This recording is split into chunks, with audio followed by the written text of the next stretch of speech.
Hello guys, welcome back to my channel Shweta Sonai and another blog. তো তোমরা সকলে কেমন আছো? আশা করি ভালো আছো, সুস্থ আছো। আর আমিও বেশ ভালো আছি। চলে এলাম নতুন একটি ব্লগের সাথে, তোমাদের সকলকে অনেকটা ওয়েলকাম জানিয়ে। তো কেউ স্কিপ করো না, দেখতে থাকো। আর দেখতে পাচ্ছ প্রথমেই কিন্তু আমি চলে এসেছি দিশানির বাড়ি, দিশানিকে দেখতে। দিশানি কেমন আছে তো দেখো, দিশানির সঙ্গে আমি এখন কথা বলছি। আর ওইদিকে কাকিমা মানে দিশানির মা কিন্তু আমাদেরকে মাজা জুস দিয়ে দিয়েছে খাওয়ার জন্য। তো আমি বলছিলাম আমি খাবো না, যেহেতু গরমের মধ্যে গেছি, তো উনি তো শুনবেই না।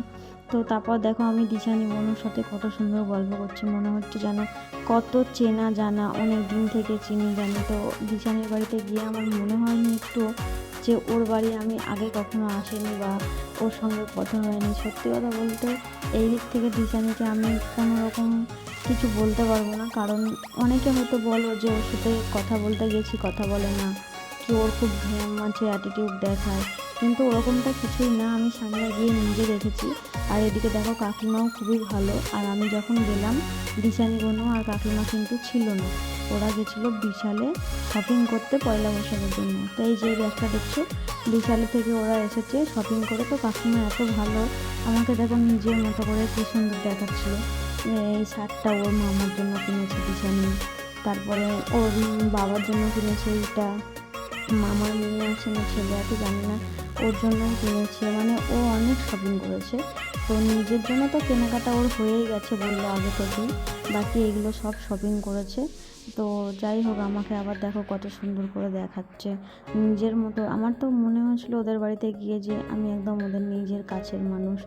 একটু মনে হয়নি যে আমি এই গেছি আমাকে দেখে ওরা খারাপ ব্যবহার করেছে, এরকম কিছু না।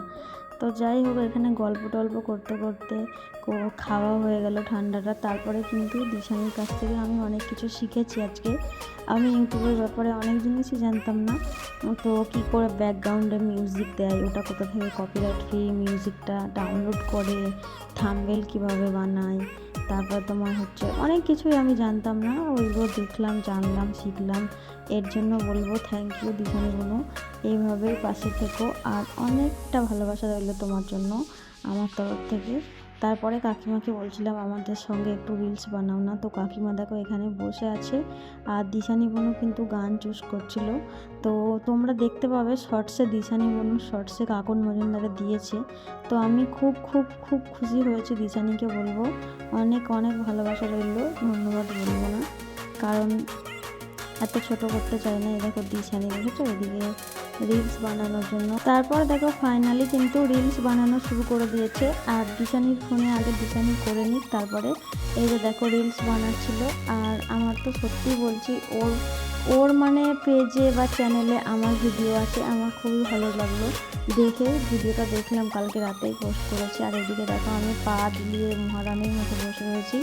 আর ওইদিকে কাকিমা দিশানি সত্যি এতটা ভালো, তোমাদেরকে না গেলে তোমরা কিন্তু বুঝতে পারবে না। আর মাঝে কিন্তু আমি অনেকটা টাইম রিলস বানিয়েছি দিশানির সাথে, দেখবে আমরা দুজনে এই ড্রেসগুলো পরে কিন্তু রিলস বানিয়ে আমার দেখবে আজ চ্যানেলে। তো তারপরে কাকিমাও ছিল আমাদের সাথে, কাকিমার ব্যবহার খুবই ভালো। আর দিশানি তো কিছু কথাই হবে না এসব ব্যাপারে। আমি অনেক কিছু শিখলাম, জানলাম। আমি এগুলো না জানলে, দিশানির বাড়িতে না গেলে কিন্তু শিখতে জানতে পারতাম না।